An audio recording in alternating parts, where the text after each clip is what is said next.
دەبان ئەندامانی ڕێکخراوی داکۆ بۆ ماف و ئازادی ئەمڕۆ 26/6/2025 ڕۆژێکی مێژوویە بۆ هەمومان. مێژوویە لەبەرەوەی سەرانی پارتی دیموکراتی کوردستان بە شاگردی یەکێتی نیشتیمانی کوردستان لە ماوەی 24 کاتژمێری ڕابردوودا زیاد لە 100 چالاکوان و ڕۆژنامەوان و مامۆستا و کەسانی ئازا و بوێریان لە کوردستان دەستگیر کردووە. تەنها لەسەرەوەی کۆبوونەتەوە بۆ ئەوەی داوای مافی خۆیان بکەن، سەیری هێلەکەکانتان بکەن، سەیری دروشمەکانتان بکەن، هەر هەمووتان بە بوێرانە هاتوونەتە بەردەم کونسڵخانەی عێراق بۆ ئەوەی داوای مافی هاوڵاتیانی کوردستان بکەن. بەڕێزان، بۆ ئەو مەبەستە داوا لە چالاکوان و ئەندامی چالاکی ڕێکخراوی داکۆت بەڕێز دەژات عوسمانەکەم بفەرموێت بۆ ئەوەی وتاری ڕێکخراوی داکۆت بۆ ماف و ئازادی پێشکەش بکات. بەڕێزان، ئازادی خوازان، داکۆکی کارانی چینی چەوساوە و مامۆستایانی سەربەرز و موچەخۆرانی بە هەڵوێست، سڵاوی خوای گەورەتان لێبێت. خوشک و براکانتان لە دەرەوەی سنوورەکانی نیشتیمان و هەڵاتوەکانی دەستی زوڵم و ستەمی ئەم دەسەڵاتە ناسۆر و خەم و هاوار و ستەم دیدەی ئێوەیان لەبیر نەکردووە. لەم ڕۆژە سەخت و دژوارانەدا شان بەشانی ئێوەی خاوەنی نیشتیمان پشتیوانی و هاوسۆز و هاوخەمیتان بۆ دووپات دەکەنەوە. بەڕێزان، ئێمە وەک ڕێکخراوی داکۆک لە وڵاتی بەریتانیا بەردەوام وەک چاودێرێکی جددی ڕەوشی مافی مرۆڤ لە هەرێمی کوردستان و دەنگێکی بیسراو بە هەموو توانامانەوە پاڵپشتی هەموو مافخوراوانین کە کەوتونەتە بەرکەڵبە و داوی دەسەڵاتدارە چاوچنۆک و بنەماڵە و خێزانە سیاسی هەڵتۆقی و خەمسارد و نەخوێنەوارەکان و وەک غەنیمەی دوژمن لە گیرفان و قوتی هاوڵاتی و داهاتی نیشتیمانە ڕوانن. ئێمەی هاوخەم و هاوبەش و هاودەنگتان بە ئەو پەڕی هەستکردن بە برپرسیارەتی و دینی و دنیایمانەوە سەرکۆنەی هەموو ئەو دەستی و ئەو خەمساردیەی هەردوو لایەنی دەسەڵاتدار لە حکوومەتی فیدراڵی عێراق و هەرێمی کوردستان کە دەرحەق بە ژیان و ژینگە و موچە و هاوڵاتیان پیادەیەکەن کە زەرەرمەندی یەکەم و کۆتایی هاوڵاتیانی بەشمەینەت و چەوساوە و مافخوراوانن.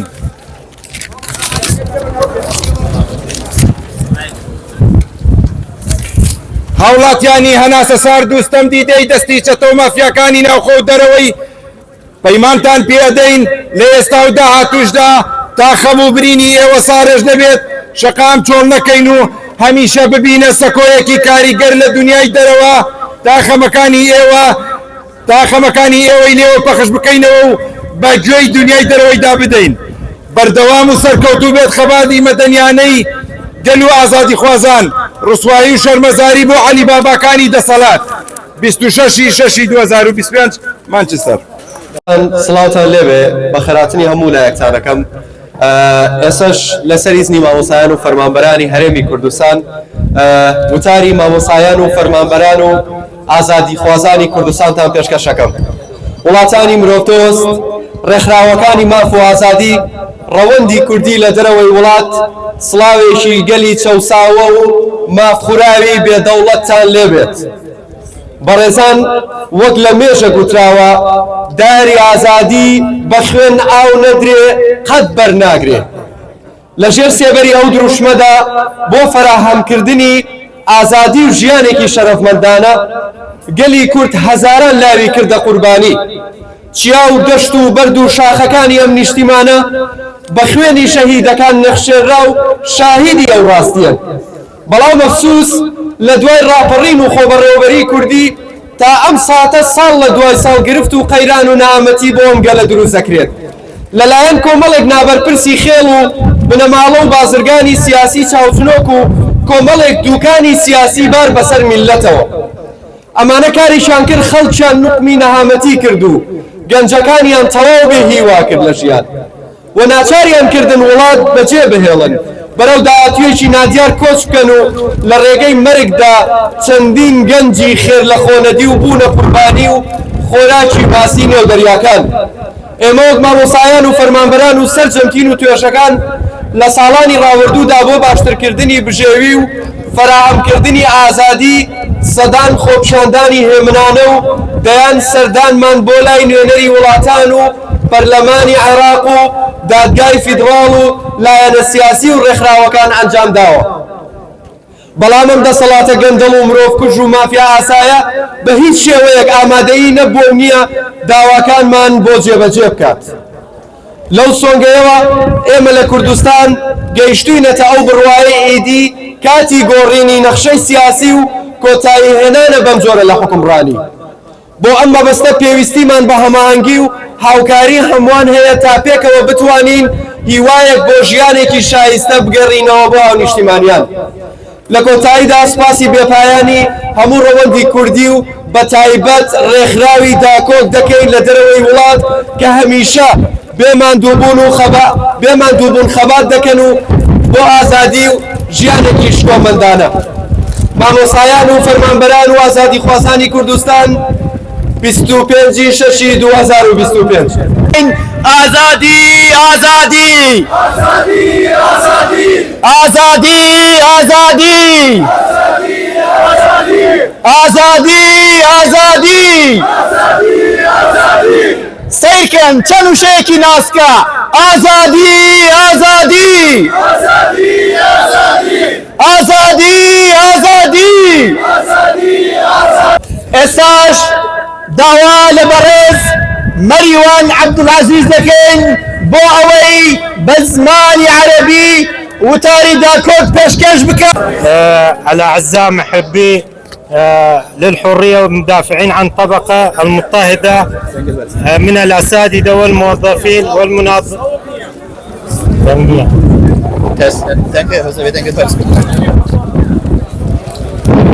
الأعزاء أعضاء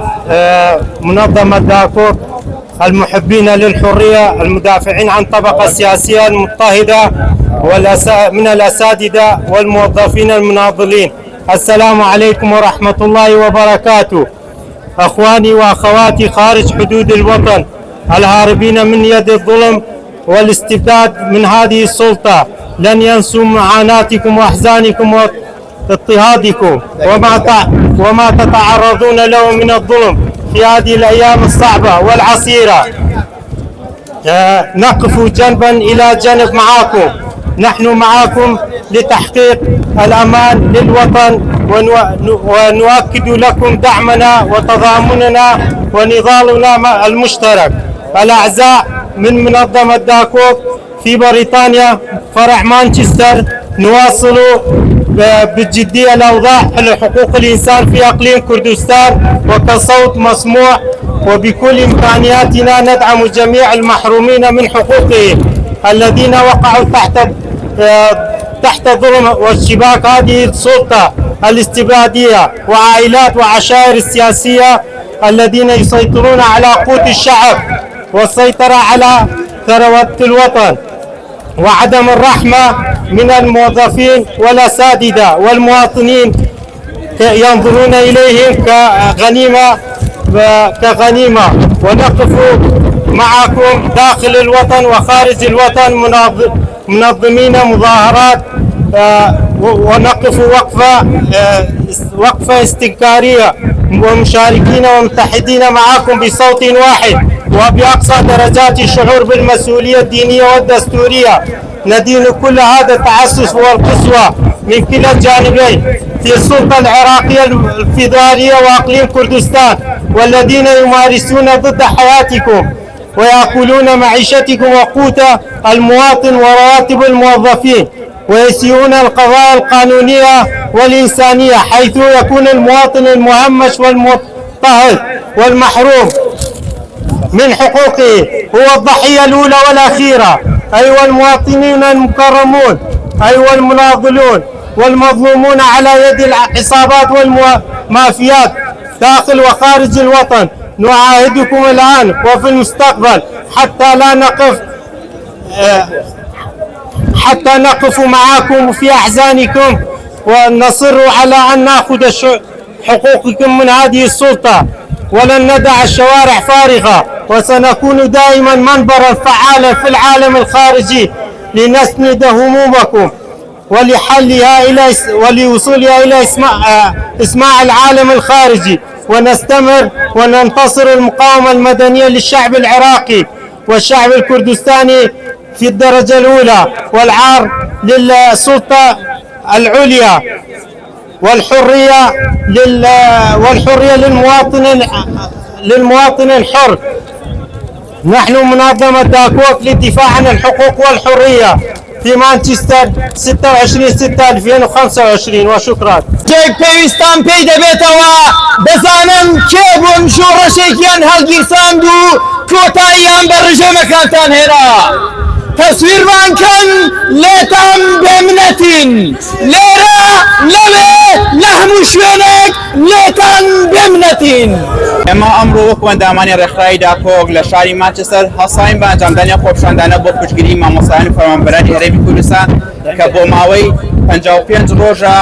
موچیان وەرنەگرتووە و ئێمە ئەمانەیە پەیامێکی کورد بەدەسەڵاتی کوردی بە تایبەتی بنەماڵی بەرزانی و بنەماڵی تاڵیبانی بگەێنین کە بەڕاستی ئێوە لە هەموو بەهایەکی ئەخلاقی و ئینسانی و سیاسی و وجدانی پاشەشەدان کردووە و حکومڕانی 30 ساڵی ڕابردووتان دەرخەری ئەو ڕاستەیە کە ئێوە هیچ شیاوی ئەوە نین کە دەسەڵاتداری بکرێتە دەستیەوە و بەڕاستی ئەوە تا سەلماندووە کە دەسەڵاتداری بە کەسانی نەخوێندەوار بە کەسانی خێڵەکی ناکرێت و بەڕاستی ئێوە هیچ کەرامەتتان نەماوە و هەرچی شتی خراپە، هەرچی قەیرانی ئابووری کۆمەڵاتیە بەسەر خەڵکی بەژمێنێتی کوردستاندا هێناوە و کوڕەکانتان و نەوەکانتان خاوەنی دەیان ملیۆن دۆلار، خاوەنی ڤێلا، زانکۆ، کۆمپانیای زەبەلاحن، بەڵام موچەخۆی داما و یەتە سەر تیڤیەکان و ئەگری ناتوانێت بژێوی ژیانی خۆی بۆ ماڵ و مناڵەکەی پەیدا بکات. بەڕاستی ئەمە جێگەی ئەسەفە و داوا لە هەموو لایەکەین پشتگیری موچەخۆران و مامۆستایانی هەرێمی کوردستان کەن و ئێمە ئەمانەیە بەم دەسەڵاتە گەندەڵە بڵێن کە بەڕاستی ئەگەر نەوەستن دەنگ و ئازادی ئێمە ستۆپ بێوا کات و لەو خاڵاتان وەستێنی کە پێویست دەگات. دەستان خۆش بێت. شێوەی کەرەکان لە بەشەر ناچن، شێوەی کەرەکان لە بەشەر ناچن، بەڵام کەر زۆرن لەسەر دوو قاچن، بەڵام کەر زۆرن لەسەر دوو قاچن،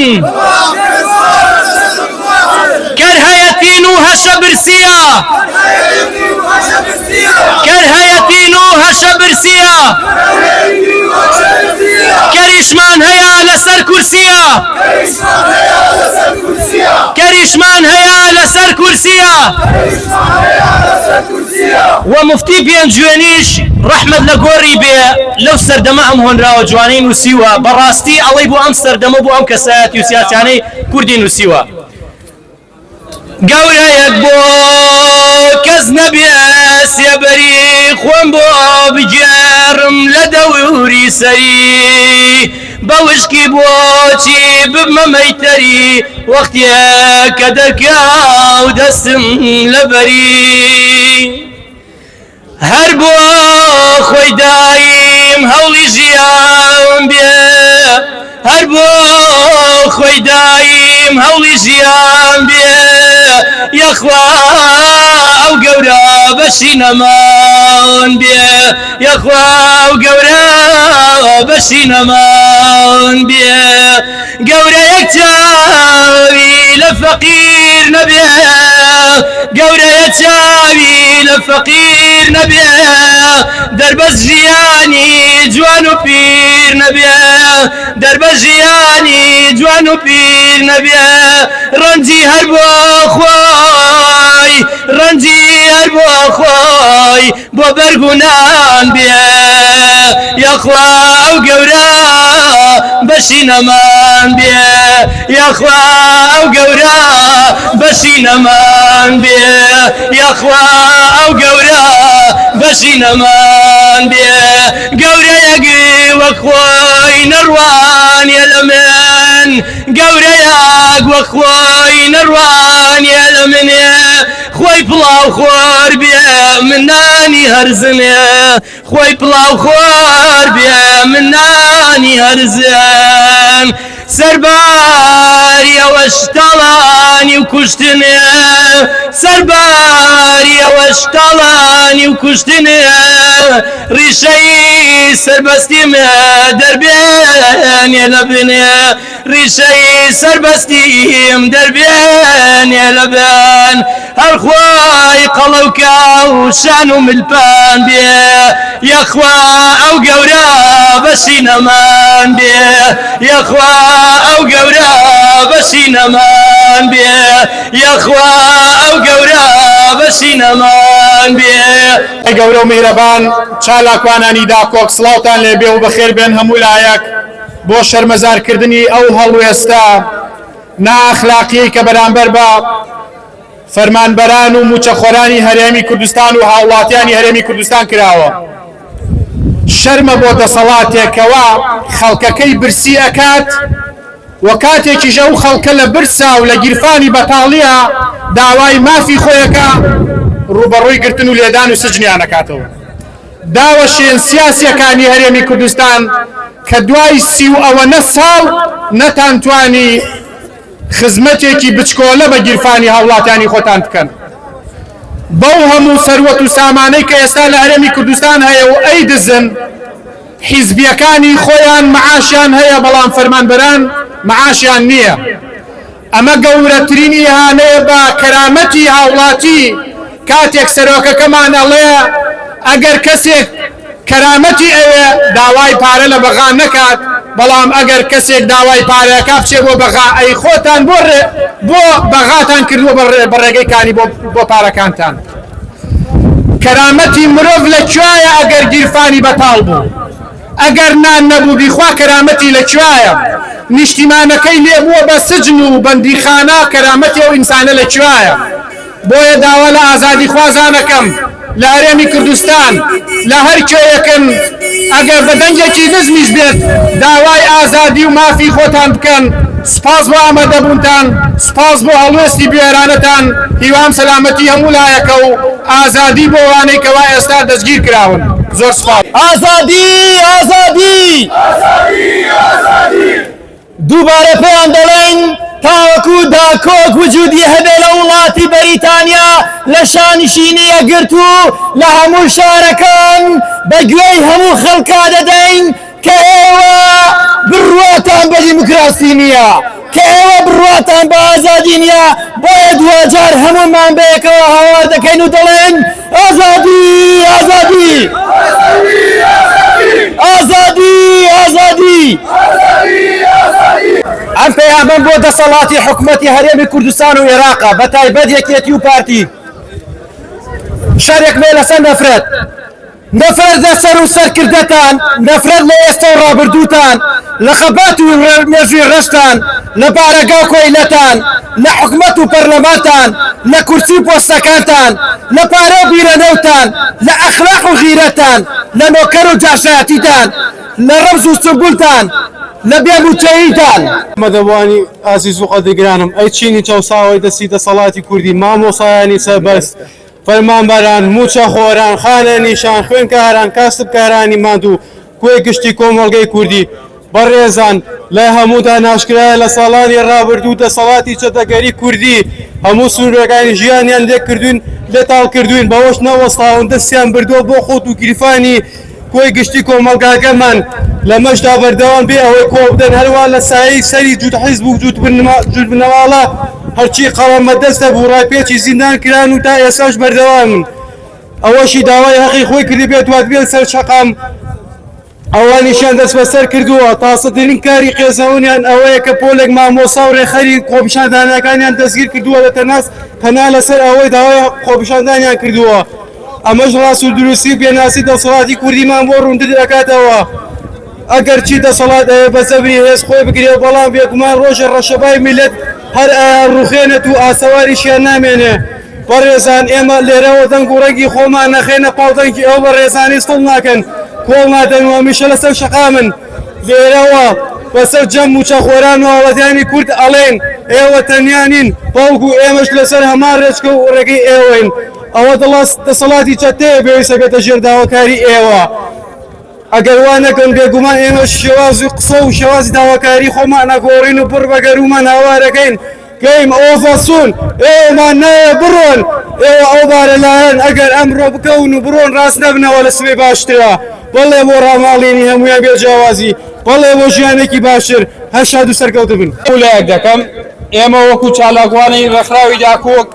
بە دوندی ئیدانی کردەوەکانی ئەم دوایی هەزانە ئەمنیەکانی هەرێمی کوردستان دەکەین بە تایبەتی سەرکۆنەکردنی و شەرمەزاکردنی ستەمکارانەی هێزانە ئەمنیەکانی سلێمانی بۆ سەر مامۆسایان کە خۆیان ئامادەکردو بۆ ئەنجامدانی ناڕەزایەتی و هێمنانە بەداخەوە لە کردەوەیکی ترسنەوەکانەی هێزانە ئەمنیەکان هەڵیان کوتاوەتە سەر ماڵی ڕێخەری ناڕەزایەتیەکان و دەزگیر کراون مامۆسایان بناغەی کۆمەلگان و خراپ مامەڵەکردن لەگەڵیان یان دەستدرێژیکردنە سەریان هەر بێ دەستێژیکردنە سەریان نەک هەر بێ ئەخلاقیە بەڵکو سروشتی ستەمکارانەی ڕاستەقینەی دەسەڵاتە لای هەمووتان ڕوون واشکرایە ئەمڕۆ بۆ پشتگیریکردنی مامۆستایان موچەخۆرانی کوردستان کۆبوونێتەوە لێرە وە بۆ هەموو شێوەیەک پشتگیری خۆمانیان بۆ دەردەبڕین و دڵنیاتانەکەینەوە تا ئێمە و کەسانی وەکو ئێمە مابێت مافی هیچ کەسێک لەبیر ناکرێت و هەروەها لێرەوە حەزەکەم چەند قسەیەکی دڵم کەم بە چەند وتارێک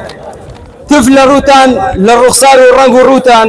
لە حکومەتی شکست خواردووتان لە سەرۆکی زوڵمکار و لە بەرپرسی دزی شار و لە کۆیلەی وەکو سەگی هار و چەک بەدەست بەبێ هەست هەمیشە پەڕۆپەرستە تف لە پەیڕەوی دادوەری لە قازی وەک پەیکەری لە دەستور و ماف پەروەران لە ئاخوڕەکەی پەرلەمان کە دایم سەوزە بۆکە ئەندازیاری تاڵانی بارزاری و تاڵەبانی ئەندازیاری تاڵانی حکومەتی تریاکومێ دزی و گزی تاکوکێ حکومەتی تریاکومێ دزی و گزی تاکوکێ ئاش بەتاڵە ئاش بەتاڵ حکومەت کەوتە دەست بەتاڵ ئاش بەتاڵە ئاش بەتاڵ حکومەت کەوتە دەست بەتاڵ ئەمەم بۆ مەغرور بەرزانی و حوت زەکانێتی شەریکەت زەکانی دەگڕ و ڕەشی دەرگاکەی خوابن کە چۆن ئەو میلەتەتان کردووەتە سوال و واتان لەو میلەتە کردووە کە دەست بەرێ بۆ سوالکردن و بچێتە دەرگای حکومەتی عێراقی ئەمە چی سیاسەتێکی چەوت و ئەمە چی حزب حزبێنە و چی زۆنگێنەیەکە ئێوە پەیڕەویەکەن کە ئەم میلەتە لە دەستان 30 دانە ساڵ بەرەو سەرەوەیە ئەناڵێنێ بەدەستانەوە وە لێرەشەوە پێتان ئەڵێم ڕوخان و لە ناوچوونتان زۆر نزیکە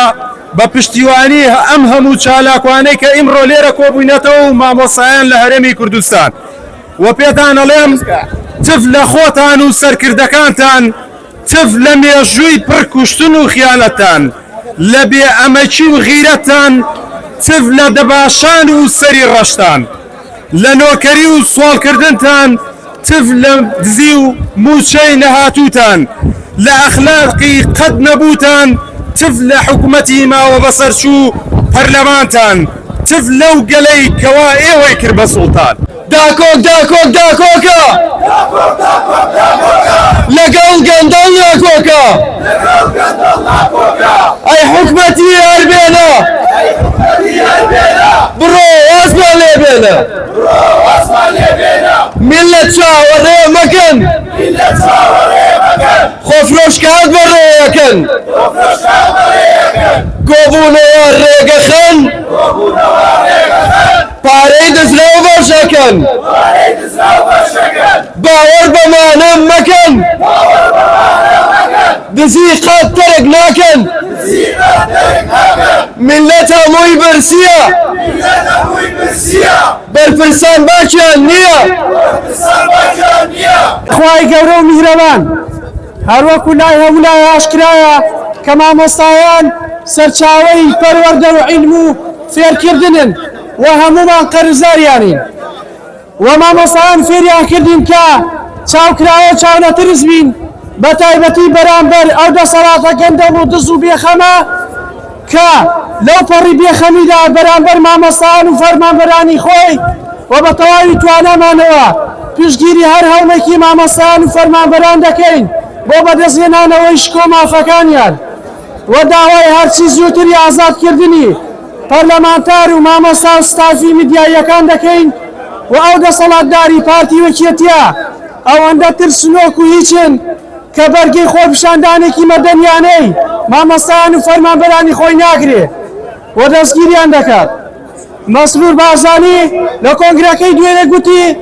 مردن و ژیانمان لەگەڵ میلەتەکەمانە. ئەوە ناو لێ دەنێم درۆی ساڵ، بەڕاستی درۆی ساڵە، چونکە بەرگەی یەک ڕۆژی میلەتەکەی ناگرێت کە وەکو میلەتەکەی بژیە و بەرگەی یەک خۆپیشاندانی میلەتەکەی ناگرێت کە خۆپیشاندانێکی مەدەنیانەیە و ئەو چەند ڕۆژەی کە شەڕی نێوان ئیسرائیل و ئێران بوو خۆی شار بۆەوە هەم سەرانێکیەتی پارتی خۆیان شار بۆەوە تا دوای شەڕەکە سەر و شکڵیان دەرنەکەوتەوە و سەرۆکی پارتیش دەڵێت موچە بە کەرامەتەوە دەبەستێتەوە و منی جوابی دەدەمەوە دەڵێم هەر کەسە دوای ئەو شتەکەیەکە نیەتی موچە خۆران و فەرمانبەرانی کوردستان دوای داوای موچەکان و